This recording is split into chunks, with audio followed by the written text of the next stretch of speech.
مرحبا بكم سڵاوتان لەبێت لە ئاڵلقەیەکی نوێی بەرنامەی کورد لە ڕوانینی هاوچەرخ کە تێیدا هەوڵ بۆکردنەوەی چەند پەنجەرەیەکی پرشنگدار دەدەین بۆ گفتوگۆیکی قوڵ و ورد و سیرکردنی پرسە هاوچەرخەکان بە چاوێک کە تیشک دەخاتە سەر تێگەیشتن و تێڕامان دوور لە وێنەی باو و حکومدانی پێشوەختە.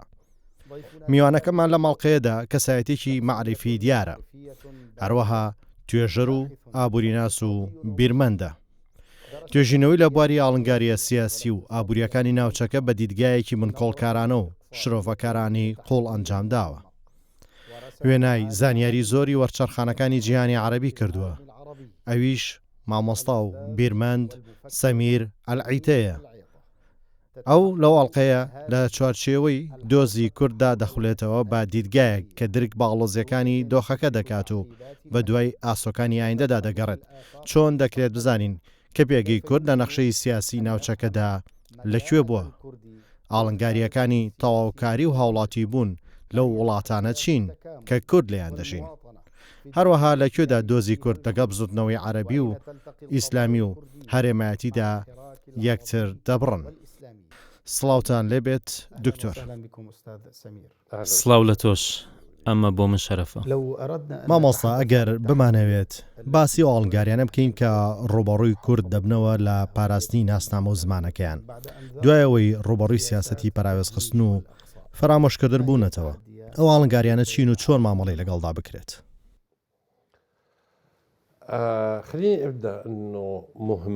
با بەوە دەست پێ بکەین کارکی ئێمە لە وڵاتەکانمان سەخترە بۆ نمونە لە وڵاتێکی وەک فەڕەنسا، چونکە بەر لە 500 ساڵ فەڕەنسا وەک وڵاتێکی پاشایەتی خاوەن دەسەڵات دامەزراوە و بیری فەڕەنسی و ئاینی فەڕەنسی بەسەر هەموواندا سەپاندووە، تەنانەت جیاوازیە بچووکەکانیش سراونەتەوە، ئەوەی ماوەتەوە دۆخێکی تایبەت و زمانێکی تایبەتە. بەڵام ئەو فرەجۆریەی لای ئێمە هەیە هەر لە سەرەتاوە هەبوو و هەتا تا کۆتای دنیا هەردەمێنێتەوە.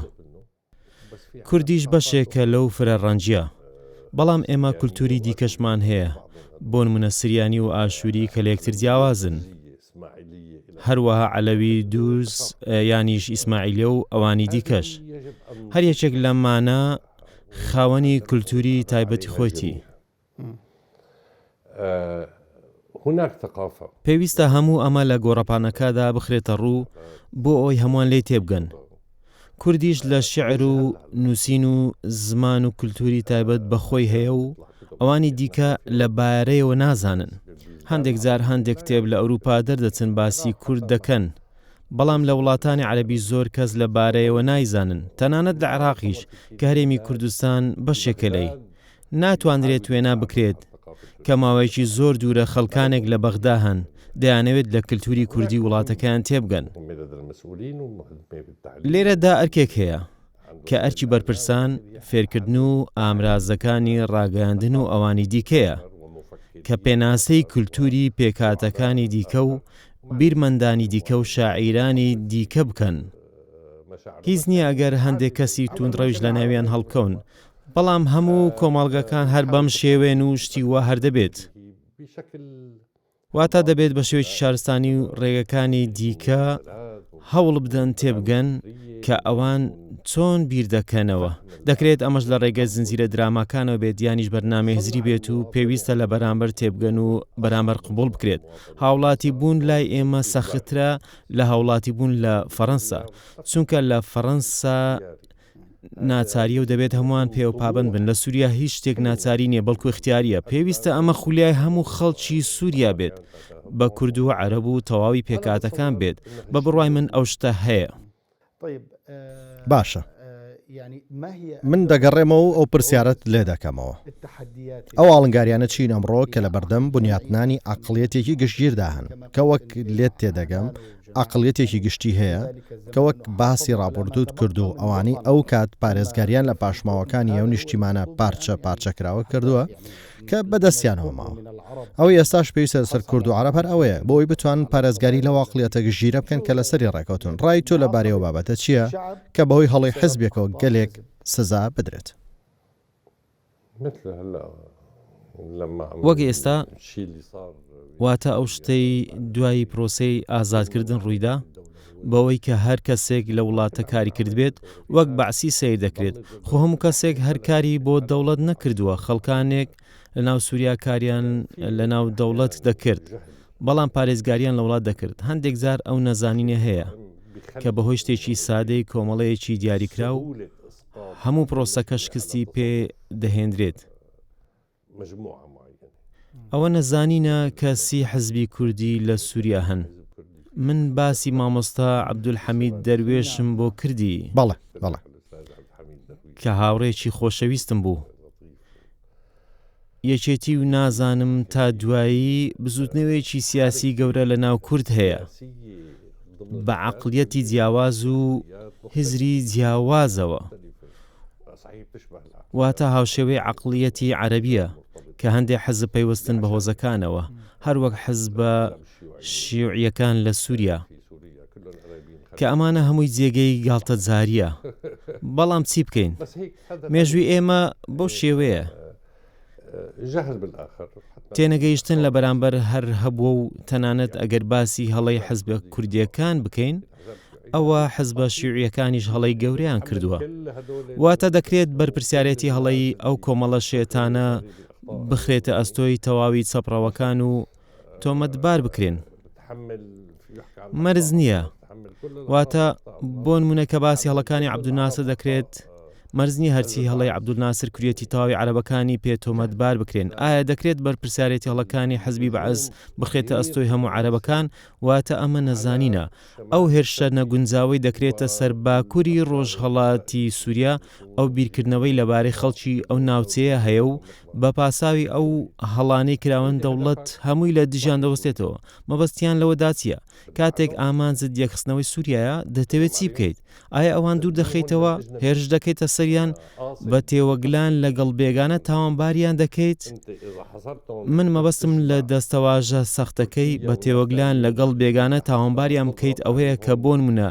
ئەگەر ئاگادارکردنەوە بتوانیت تورکیا و خەڵکێکی دیکە کۆبکەیتەوە بۆ ئەوەی گوشاریان بخەیتە سەریان تەنانەت لە ڕووی سەربازیشەوە کەواتە ئەوانیش ناچارن پەنا ببەنە بەربێگانە ئەوان ڕێزیان دەگرن ئەمە چی تێدایە ئەمە ڕەفتارێکی لۆژیکی نییە بە پێچەوانەوە تۆ پێویستە خاڵی یەکتر بڕ بدۆزیتەوە پێویستە خاڵی دانوستان لەگەڵیان بدۆزیتەوە وەک چۆن لە کوردستانی عێراق هەیە بۆ ئەوەی بتوانیت بگەڕێتەوە بۆ بنیادنانی بنەمای هاوڵاتی بوون و یەکێتی سەروەری سووریا و یەکێتی خاکەکەی ئەگەر وردەکاریەکان هەرچیش بن واتە من باسی چیرۆکەکانی مرکزیت و لا مرکزیت دەکەم ئەمانە مشتومڕی تەکنیکین ئەگەر بڵێن قامیشۆش وەک حەسەکەیە ئەوە وەک حەسەکە نییە یان بڵێن حمس وەک ڕقەیە یان ڕقە وەک دێر ئەمە جوان نییە وەک چۆن چیرۆکی حمس و حەلەبیشم گێڕایەوە کە بە هەمان شێوەن ئەمە چیرۆکێکی درێژە هەر کەسێک بێوێت لە ڕوانگەی کولتوری مێژوەکەمانەوە سیر بکات بۆی کە شارەکان بنەمای سەرچین ئەوە سیستەمێکی لامەرکەزی لۆژیکانە بۆ هەموو لایەک دێنێتە ئارەوە و هەمیان تێدا ئاسوودە دەبن ئەو کات نەک تەنها پارێزگاریکردن لە کولتورەکەی بەڵکو و پابەندی ئەو شێوازەی ئیدارەدانیش دەبێت کە پێی ئاسوودەیە بگەڕێنەوە و سەڵەوات لە جانی پێغەمبەر بدەن باشە دیوێکی دیکەشەیە با ئێمە هەڵوەستە لەسەر کارای نێودەوڵەتیشکەین ئەوان چۆن مامەڵە لەگەڵ دۆزی کورد دەکەن ڕێگەمدا لە کۆتایەکەیەوە دەست پێ بکەم خراپترین دروشم کە دەگوترێتەوە چیرۆکی بابەتی کەمینە و زۆرینەیە نەک بە واتای هەڵبژاردن بۆ حەزبە سیاسیەکان نییە لە پەرلەمان بەڵکو بۆ واتایی کە لە ڕووی کۆمەڵگەوە لایەنی زۆرینە بیری خۆی بەسەر کەمینەدا دەسەپێنێت کە نابێت لە وڵاتدا هیچ هاوڵاتیەک بیری خۆی بەسەر هاوڵاتی دیکەدا بسەپێنێت دەبێت هەمووان لە چوارچێوەی بیر و ڕای خۆی هەستکردنی بە هاوڵاتی بوون بە ئازادی مامەڵە بکەن ئەگەر ئەمە ڕووینەدا ئەوە هەر کەسێک بە دوای ئەمنیەتی خۆیدا دەگەڕێت بە تایبەت ئەگەر دەستەبژێرەکانی دەسەڵات یانیش دەوڵەت پارێزگاری لە بنەمای نەزۆرینە و نەکەمینە نەکات واتە دەبێت بیر بکاتەوە کە هەموو هاوڵاتیان لە وڵاتدا یەکسانن و پارێزگاری لە لاوااسترین تاچی وڵات دەکەم و وا بیر بکاتەوە بڵێت ئەرچی منە پارێزگاری لە خەڵکەکەم بکەم. هەر بۆ ئەمە بەستەش دەمێت باسی شتێکیش بکەم هەرچەندە کەمێک دەرچوونە لە بابەتەکە. بەڵام جارێکیان لەگەڵ هەندێک لە ڕۆشنبیران کە ئێستا لە کەنداوان باسی ئەوە دەکرا کە لە سووریا سوننە زۆرینەن. منیش خەڵکی دیمەشقم و لە ڕوویان وەستامەوە گوتم من سوننەی شام و ماوەی 1300 ساڵە پارێزگاری لە فرەڕەنجی ئەوێم کردووە. ئەمە میراتی منە و جێگای شانازیمە. تۆ لەکوێ هاتووی باسی ئەو بابەتە دەکەیت؟ تۆ چی دەزانیت؟ ئەمە چیرۆکێکە. هەر بۆ ئەمە بەستە ئەو عەقڵیەتەی ئێستا هەیە ئاڵنگاریەکی گەورەیە. گرنگ کاتێک ئەو شتە ڕوونادات کەسێک یاری بە هەمووان دەکات. تەنانەت یاری بە بەکارهێنانی سوننی بەرامبەر هزرە جیاوەکانیش دەکات لە نێوان تەیمیە و حەنەفیەکان و بەم شێوەیە. وڵاتە هەرێمایەتیەکانیش دەسوەردان دەکەن. بۆیە ئەم بابەتە پێویستی بە هۆشیارێکی گەورە هەیە. پێویستی بە خەڵکێکە کە بەڕووی ئەوانی دیکەدا کراوە بن و بزانن چۆن مامەڵە لەگەڵ بەرامبەرەکەیان دەکەن. بۆ نمونە دەستەبژێرێکی کوردی لەگەڵ دەستەبژێری شارەکانی دیکەی سووریا. من باسی قامیشلۆ یانیش ئافرین دەکەم کە لەگەڵ حەلەب و شام دەکەونە گفتوگۆ بۆ ئەوەی شتێک پێک بهێنن کە پارێزگاری لە وڵات بکات. ئەو شتەش حەزب نەبێت. ئەو کوت لە نیشتیمانی پارێزگاریان لە سووریا کرد حیزب نەبوون. ئەوان خەڵکانێک بوون. کۆمەڵێک پێکاتی جیاواز بوون. نەخێر، کۆمەڵێک کەسایەتی خاوەن پێگەی کۆمەڵایەتی بوون لە ناو ژینگە کۆمەڵایەتیەکایان. بەڵام گەورەی ئەو کەسایەتیانە لەوەوە سەرچاوی گرتبوو کە دەیانتوانی پارێزگاری لە هەموو کۆمەڵگە بکەن. چ لەو خەڵکەی لەگەڵیانن یانیش ئەوانەی لەگەڵیاندانین. بەڵام لە دەوروبەریانن. هەر لە بنەڕەشیشدا ئەو جیاوازیە بۆ نمونە لەگەڵ لوبنان هەیە کە حەزبی مەزهەبەکان بەرگری لە مەزهەبەکانیان دەکەن. لە کاتێکدا کوتلەی نیشتیمانی بەر لەوەی هەر کەسێک بەرگری لە مەزهەبەکەی بکات سەرەتا داکۆچیان لە هەزری نیشتیمانی دەکرد. ئەمە جیاوازیە و هەر لەبەر ئەم هۆکارەش سەرکوتکاریەکانی دەسەڵات هەرچیەکیش بن کاتێک دەوڵەت سووریا دامەزرا هەر بەڕاستی وەک وڵاتێکی بە توانە دامەزرا. توانی دۆخەکە کۆنتڕۆڵ بکات و توانی دۆخەکان تێپەڕێنێت و سربەخۆی خۆی لە وڵاتانی ئیستعمار بسەنێت.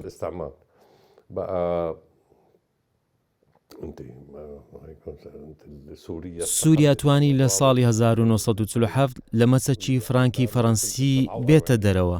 هەرچی کوێیت بوو تا ساڵی 1969 لە دەست ئیستعماری هیندی ئەوروپیدا هەرمایەوە. لەمەدا مەبەستێکی نیشتیمانیم نییە. تەنیا دەمەوێت وێنەیەک لەو بارەیەوە بخەمە ڕوو. ئەلموهیم چەمچی یەکێتی نیشتیمانیان یەکێتی دەوڵەت کە پارێزگاری لە هەمووان دەکات حیساب بۆ کەمینە و زۆرینە ناکات. چونکە کەمینە و زۆرینە چەمکێکی پەرلەمانی و لەلایەن حەزبەکانەوە داهێنراوە بۆ مەبەستی کۆکردنەوەی پشتگیری لە کاتی دەنگدان. لەو جۆرە دەوڵەتانەدا دەستور لە زۆرینەی سیاسی بەرزترە. دەستور بنەمای پارێزگاریکردنە لەو شتەی کە هەموو شتەکان کۆنتڕۆڵەکات و ڕێکیانەخات. بەتەنیا ئەمە نا، دەستورە کە دەڵێت هەمووان هاوڵاتین. ئەگەر مادەیەکیش یانیش چەمکێک لە دەستوردا هەبێت کە ڕەخنە لە هزری بەشێک لە کۆمەڵگە بگرێت ئەو کات خودی دەستورەکە خۆی هەڵەیە. کاتێک دەستور لەسەر بنەمایەکی ڕاست داڕێژرابێت و بە دوای هاوڵاتی بووندا بگەڕێت دەستوری هەمووان ئەو کات بە هەموو چەمکەکانی و بەسەر تەواوی خەڵکدا یەکانگیر دەبێت. ناکرێت تۆ بڵێت من دەستورم لەبەر ئەوەی زۆرینم، واتە نابێت تۆ بڵێت لەبەر ئەوەی من زۆرینە بیکنەوەی خۆم بەسەر هەمووان دەسەپێنم. بەڵام هەڵسەنگاندنی تۆ چییە بۆ هەستیارە؟ واتە من باسی هەردوولا دەکەم. بۆ نمونە هەندێک کورد نەیانەوێت دەستەواشەی عەرەبی ئاماژەی پێ بکرێت. لەوانەیە نەک تەنها کورد بەڵکو پێکاتەکانی دیکەش وا بڵێن. هەندێک لە عەرەبەکانیش لەوانەیە هەستیاریان بە دەستەواشەی عەرەبی هەبێت و پێت بڵێت پێویست بە ئاماژە پێکردنی ناکات. هەندێکیشیان سوورن لەسەر ئەوەی ناوی عەرەبی ئاماژەی پێ بکرێت. هەڵوێستی تۆ چیە سەبارەت بەو ناوهێنانە؟ تۆ وەک بیرمەند و کەسێکی ڕۆشنبیر چۆن لەو بابەت هاوڕوانیت؟ بابەتێکی هەستیارە وەک چیرۆکی ئاڵا. ئێستا تووڕێیەکی زۆر لەسەر ئاڵا هەیە، چونکە پەیوەستە بە سووریای بەشارەوە. هەروها ئاڵای یەکپارچەیی و ئاڵای ئەو سووریایەیە کە دوای ئەوە دروست کرا.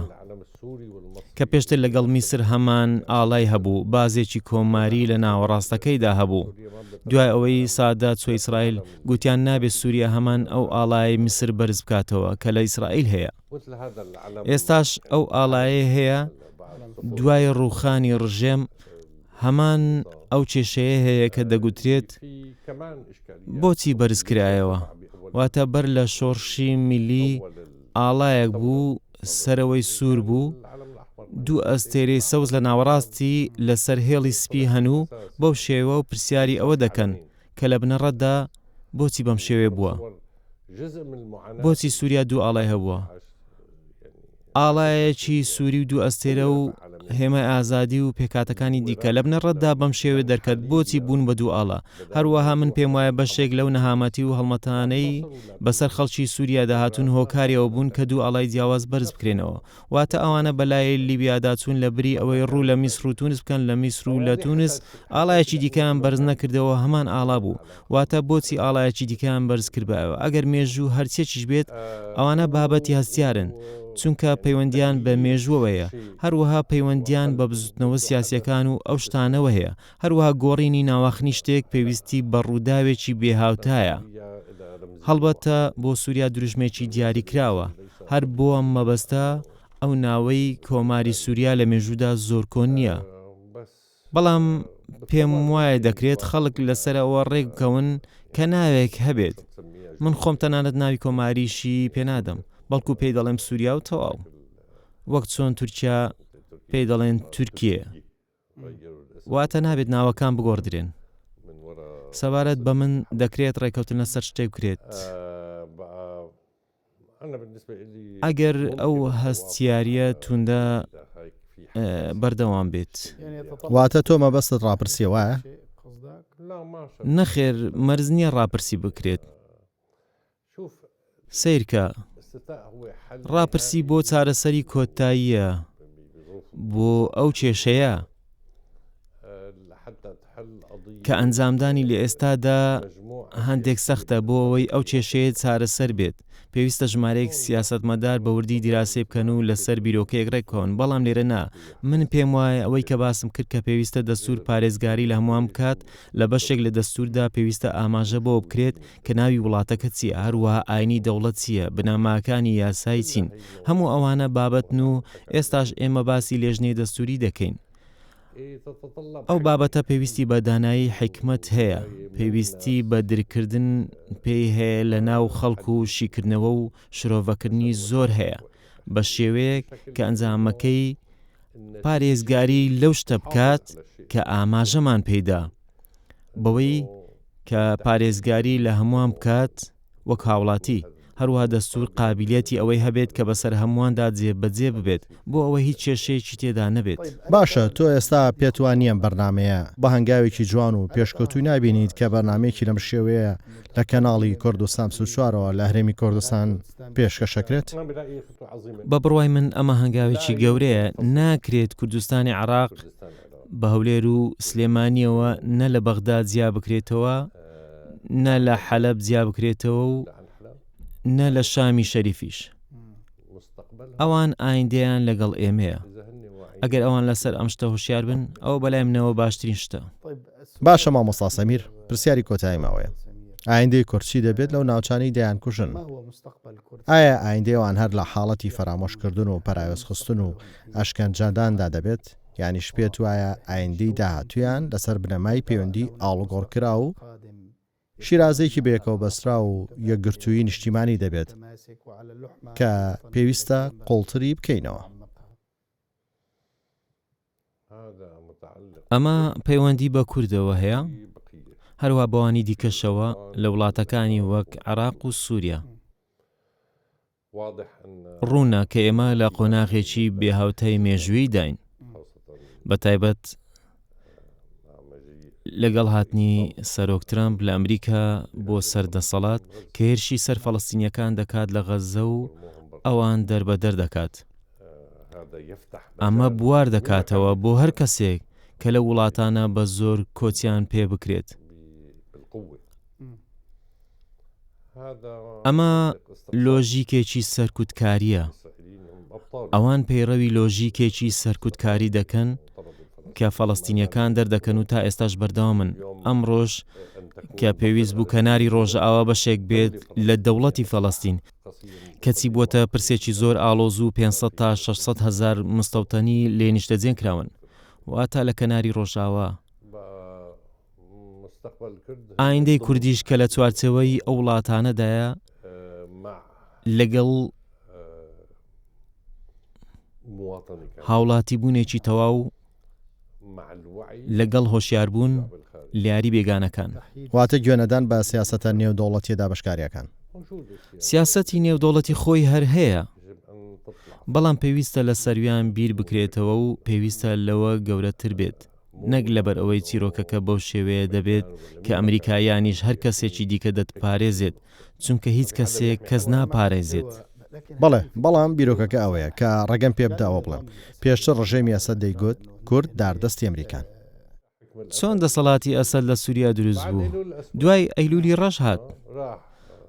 سەلاح جەدید بە دەبابەی سووریا بۆ بەرگریکردن لە فەڵەستین چوە ئوردون و لەلایەن فڕۆکەکانی ئیسرائیلەوە بردومان کران و فڕۆکەکانی سووریاش بەهانایانەوە نەچوون. سەلاح جەدید گەڕایەوە و ویستی حافز ئەسەد لە دەسەڵات لا ببات، بەڵام حافز ئەسەد شکستی بەو هێنا و دەسەڵاتی گرتە دەست. واتە لە بنەڕەتدا بەم شێوەیە بووە، هەمووان داردەستی ئەمریکا بوونە، ئەو چیرۆکانە هەمویان هەروە بوون بە شێوەیەک تووشی داخوران بوون، واتە پۆپۆلیزمی بوون، هەمویان بەکارهێنراون، واتە هەندێک جار زیادە ڕەویش دەکرێت کە دەگوترێت تەنها کورد شەڕی داعشی کردووە، ڕاستیشە کە مەبەستی داعش کوشتنی کورد بوو، بەڵام لە بەرامبەردا ئەو خەڵکەی لە سوپای سووریاش بوون لەو لاوە شەڕیان دەکرد کاتێک ڕووس و ئەمریکیەکان هاتن و ئەو خەڵکە بوونە قوربانی کە ناچار کرابوون پارێزگاری لە ئالایی دەوڵەت بکەن. ئەی ئەوان چیان دەکرد؟ ئەی ئەوانیش قوربانیان نەدا؟ ئەی شەڕیان نەکرد تا ئەو کاتێک داعش لە سووریا شکستێنا، بەڵام بە تەواوی ناو نەچوو. واتە هەموو لایەک تەواوی هەوڵی خۆیاندا. پێویستە ئەوە ڕوون ببێتەوە بۆ ئەو ڕۆشنبیرانەی کورد کە تۆ باس دەکرد، بۆ ئەوەی ئەوانیش بڵێن مەبەستی ئەوان ئێمە بووین و تایبەت بە کوشتنی ئێمە هاتبوون و ئێمە شەڕمان دەکرد، بەڵام هەموو لایەک بەشداری لە شکستپێنانی داعشدا کرد، کە ئەوە چیرۆکێکی هەستیارە سەبارەت بە دۆخەکە و بە بڕوای من و بینینی ئەو ڕاستیەش بۆ تێگەیشتنە لە ئایندا لەوەی ئەوانە چێبوون بە شێوەیەکی سەرەکی شەڕی داعشیان کرد. بەڵام مامۆستا سەمیر دەمەوێت بە ڕاشکاوانە پێت بڵێم هیچ خێزانێکی کورد لە باکووری ڕۆژهەڵاتی سووریا نییە کە 2 تا 4 شەیدی نەبێت. ئێخۆ هیچ خێزانێکی سووریانیە کە شەیدیان نەبێت. نا، مەبەستم ئەوانەیە کە بەدەستی داعش کوژراون، بۆیە ئەوان چاویان لەو بابەتە سوورتر بۆتەوە. خۆ من پێم گوتی ئەوان بە مەبەست بۆ کورد هاتبوون، ئەوان تایبەت بۆ کوشتنی کورد هاتبوون و کێشیان لەگەڵ کورد بوو، ئەویش لە ئەنجامیەوەی لە عێراق ڕوویدا و جەنجی مەزهەبی کە لە عێراق ڕوویدا لە کاتی داگیرکاری ئەمریکادا. چیرۆکێکی سەختە. دەمێت لێرەدا کۆتایی بە بەرنامەکە بێنم. جەنابەت لە کۆتاییدا چ گوتەیەکت هەیە؟ لە قسەکردن لەسەر کورد دەڵێم ئەوان بەشێکن لە وڵاتەکەمان و ئایندەی ئەوان لەگەڵ ئێمەیە و من وەک هاوڵاتیەکی سووری و خەڵکی شام لەوە ڕاهاتووم کە لە ناو کوردانی شامدا بژیم و حەز دەکەم بەشێک لە ڕاچەڵەکەکەم ڕیشەکەی بۆ کورد دەگەڕێتەوە. ئەمانە ڕۆڵەی وڵاتەکەم و ئەوان هەمیشە لە دڵمدان. خدا پیرۆزی لە خۆت و لە دڵت بکات. لە کۆتایی ئەم هەفپەیوینە پاک و جوانەدا لەوانەیە یەکەم هەفپەیوینیش بێت لەگەڵ کەسایەتێکی شام. هیچم بۆ گوتن نییە، تەنیا سوپاسگوزاری زۆرم نەبێت بۆ مامۆستا سەمیر لەسەر ئەو هەموو ڕەهەندە مرۆیانی بۆمانی باس کرد و هەروەها بۆ سادەکردنی چەمکەکانیش. سوپاسان دەکەم کە لەگەڵمان بوون و سڵاو و ڕەحمەتی خوداتان لێبێت. وأشكر كل من كان معنا والسلام عليكم ورحمة الله وبركاته.